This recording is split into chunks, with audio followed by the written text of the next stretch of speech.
नमस्कार। मैं GRS news के लिए गिरीश सिकरवार। आज के इस ब्लॉग में मैं बात करूंगा महाराष्ट्र चुनाव को लेकर। एक प्रश्न यहाँ आपके सामने मैं खड़ा करता हूँ कि आखिर महाराष्ट्र का चुनाव इतना महत्वपूर्ण क्यों हो गया। हरियाणा जीतने के बाद भारतीय जनता पार्टी और उनके सहयोगी दल महाराष्ट्र को भी जीतना चाहते हैं। एकनाथ शिंदे जो कि एनडीए का ही पार्ट हैं, वो मुख्यमंत्री हैं महाराष्ट्र की।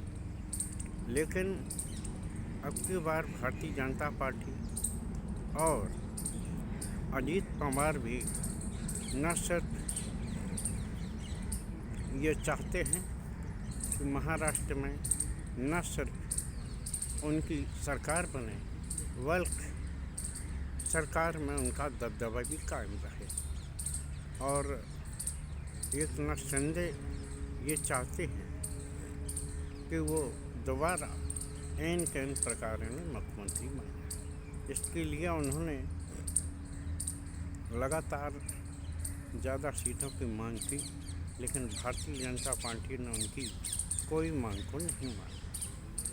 यानी कि भारतीय जनता पार्टी सबसे बड़ी पार्टी के रूप में उभरे, इसके लिए उसने ज़्यादा से ज़्यादा सीटें अपने पास रखी और दूसरे नंबर पर एकनाथ शिंदे को और तीसरे पे अजीत पवार को। अजीत पवार इसको लेकर काफ़ी परेशान हैं, क्योंकि ये अलग बात है कि एकनाथ शिंदे सबसे पहले शिवसेना तोड़कर पहले आई और भारतीय जनता पार्टी के साथ मिलकर सरकार बनाई। लेकिन जिस प्रकार उन्होंने सरकार चलाई और कई ऐसी घटनाएं हुई जिनमें कि भारतीय जनता पार्टी उनके साथ असहज रही। एक सीट को लेकर तो बाकायदा एकनाथ शिंदे ने ये कह दिया कि वह किसी भी सूरत में भारतीय जनता पार्टी का प्रचार नहीं करेंगे और उनके ना कोई दल का उनका प्रचार करने जाए, क्योंकि आपस में इतनी तनातनी थी कि एकनाथ शिंदे ने इसको लेकर भारतीय जनता पार्टी भी अब एकनाथ शिंदे को निपटाना चाहती है। अजीत पवार यही चाहते हैं किसी तरह उनकी भारतीय जनता पार्टी से बन जाए, भले ही सीटें उनको कम मिली, लेकिन जैसे भी हो वो इतनी सीटें जीत जाएं जो उनकी भारतीय जनता पार्टी के साथ मिलकर सरकार बने। और भारतीय जनता पार्टी यहाँ इस फेर में है कि अब की बार उसकी अगुवाई में ही महाराष्ट्र में सरकार बननी चाहिए। खैर यह तो बाद में तय होगा जब चुनाव परिणाम आएगा कि आखिर कृष्ण की राजनीतिक योजना सफल रही है या कौन ऐसे लोग हैं जो कि असफल रहे हैं अपनी योजना में। लेकिन दूसरा पक्ष जो लड़ रहा है, जो खुद को इंडिया गठबंधन कहता है, उसमें भी मुख्यमंत्री पद को लेकर काफ़ी खींचतान मची है। उद्धव ठाकरे ये चाहते थे कि उनको ही मुख्यमंत्री घोषित करके और चुनाव लड़ा जाए, लेकिन शरद पवार ने इस बार पर आपत्ति जताई कि पहले भारतीय जनता पार्टी को हराया जाए और उसके बाद में ये तय हो कि कौन मुख्यमंत्री बनेगा। यानी कि जिनकी जितनी संख्या भारी वही उसका नेतृत्व करेगा। मुश्किल ये है कि उद्धव ठाकरे ज़्यादा सीटें चाहते थे, लेकिन यहाँ जो शरद पवार के संयोजक में ये तय हुआ कि सभी दल यानी कि कांग्रेस जो तीन बड़े एलाई हैं, शरद पवार, और उद्धव ठाकरे, ये बराबर सीटों पर चुनाव, जिससे कि ये न हो कि कोई किसी से कम है। और उन्होंने अपनी सीटें बांटी। इसको लेकर समाजवादी पार्टी, जो खुद को एक महत्वपूर्ण घटक इंडिया गठबंधन का मानती है, हालांकि उसे संख्या बल के आधार पर माना भी जाना चाहिए, क्योंकि भाजपा और कांग्रेस के बाद वो पूरे देश में तीसरे नंबर की पार्टी है, जिसकी लोकसभा में 37 सीटें हैं और सभी दल, चाहे वो ममता बनर्जी हों, टीएमसी हो, ये सब उनसे पीछे। तो वो चाहते थे कि उन्हें महाराष्ट्र में ज़्यादा से ज़्यादा सीटें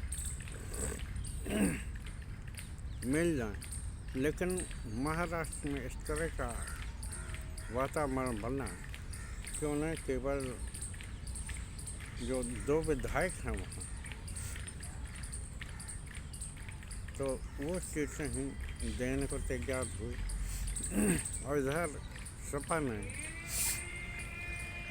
12 सीटों पर अपनी मांग रखी और यहाँ तक एक तरह से धमकी दी अबू आजमी के जरिए कि अगर वो नहीं मानेंगे तो हम 25 सीटों पर अपने प्रत्याशी घोषित करेंगे। हालांकि ये एक तरह से गीदड़ भभकी ही है, लेकिन चूँकि जिस तरह हरियाणा के परिणाम आए हैं उसको लेकर कांग्रेस हाईकमान भी समझ संभल के चल रहा है। लिहाजा उन्होंने अखिलेश से बात की, लेकिन अखिलेश ने महाराष्ट्र के मसले को अपने जो क्षेत्रीय छतर हैं, यानी कि जो सपा के प्रदेश अध्यक्ष अबू आजमी हैं, उनके ऊपर छोड़ दिया कि वो तय करेंगे। लेकिन एक तरफ ये आश्वासन दिया कि जहां समाजवादी पार्टी का जनाधार होगा या जहां वो संख्या बल में ताकतवर होंगे, केवल उन्हीं सीटों पर प्रत्याशी उतारे जाएंगे। ऐसा नहीं होगा कि इन प्रत्याशियों की बदौलत बुरी स्थिति हो और वोट विभाजित हों और इसका फ़ायदा एनडीए गठबंधन या भाजपा को मिल जाए। आम आदमी पार्टी, उनको भी इंडिया गठबंधन ने कुछ सीटों का ऑफर दिया था, लेकिन ऐसा लगता है कि वो अभी केवल दिल्ली पर ही अपना फोकस करना चाहते हैं। इसलिए उन्होंने वहाँ से महाराष्ट्र में अपने प्रत्याशी को उतारने का लिए इनकार किया। आम आदमी पार्टी के शीर्ष नेतृत्व ने यह तय किया है कि वो वहाँ प्रचार प्रसार में तो सहयोगी रहेंगे, लेकिन अपना प्रत्याशी वहाँ से नहीं लाएंगे। आप सभी लोग जानते हैं कि आम आदमी पार्टी को भी राष्ट्रीय राजनीति में कम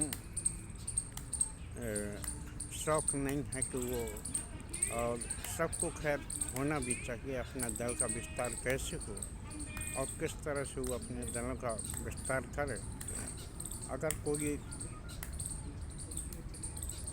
दल अपने दल को बढ़ाना चाहता है, चाहे संगठन की दृष्टि से या जनाधार की दृष्टि से, तो उसे पूरा अधिकार है कि वो इन प्रकार अपने दल को बढ़ाने के लिए सभी कोशिशें करें। लेकिन जिस तरह से हरियाणा में गठबंधन न होने के बावजूद भी अलग अलग सीटों पर लड़े थे और वहाँ चुनाव परिणाम क्या हुआ ये किसी को बताने की आवश्यकता नहीं है, तो आखिर महाराष्ट्र में वो आम आदमी पार्टी चुनाव क्यों नहीं लड़ना चाहती है। इसमें मैंने आपको पहले ही बताया कि उसका पूरा फोकस जो फरवरी माह में दिल्ली में विधानसभा के आम चुनाव होने हैं उसको लेकर है। और वो सबसे पहले ये चाहते हैं कि अगर दिल्ली उनके हाथ से जाता है तो समझ लीजिए पूरे देश में उनको कुछ नहीं बचेगा। जिस प्रकार भारतीय जनता पार्टी गुजरात मॉडल को लेकर चर्चा करती है और गुजरात उनके लिए महत्वपूर्ण है, वैसे ही आम आदमी पार्टी के लिए दिल्ली मॉडल महत्वपूर्ण है और दिल्ली की सरकार महत्वपूर्ण है। इसलिए आम आदमी पार्टी ने महाराष्ट्र में प्रत्याशी लड़ाने से इनकार किया। आशा नहीं, पूर्ण विश्वास है कि अखिलेश यादव भी लगभग 5 सीटें मिलने के बाद इंडिया गठबंधन से बाहर नहीं जाएंगे, क्योंकि वो भी नहीं चाहेंगे कि महाराष्ट्र की हार का ठेकेदार उनके ऊपर छोड़ा जाए। लेकिन जिस तरह से उन्होंने ये कहा कि राजनीति में त्याग की वजह नहीं होती है, उनका कहना भी काफ़ी सही था कि राजनीति में सिर्फ अपना हित देखा जाता है, अपने दल का हित देखा जाता है, अपनी राजनीति साथ दी जाती है। राजनीति में फौरी तौर पर भले ही कोई कुछ कहे, लेकिन वहाँ त्याग का महत्व नहीं होता है। लेकिन जिस त्याग की घोषणा उन्होंने हरियाणा में की, क्योंकि उन्हें अच्छे से पता था कि हरियाणा में उनके पास कुछ नहीं, लेकिन तब भी मैं चाहता था कि उनको भी अहरवाल बेड पे ही कम से कम 1-2 सीटें मिल जाती। आशा नहीं, पूर्ण विश्वास है कि महाराष्ट्र में जो लड़ाई आगे होगी वो इंडिया गठबंधन वर्ष एनडीए गठबंधन ही होगी और सभी नेतागण बैठकर इस प्रकार का प्रयास करेंगे कि वोटों का विभाजन न हो और एक कड़ी टक्कर दी जाए। परिणाम कुछ भी हों, ये महाराष्ट्र की आम जनता पर छोड़ना चाहिए। लेकिन जिस तरह से महाराष्ट्र के तमाम प्रतिष्ठानों को योजना के तहत गुजरात ले जाया गया, तो निश्चित प्रकार से ये महाराष्ट्र वासियों के ऊपर है कि वो भी भारतीय जनता पार्टी के गठबंधन वाली सरकार को महाराष्ट्र से खदेड़ने का प्रयास करें। आज के ब्लॉग में बस इतना ही। जय हिंद, जय भारत।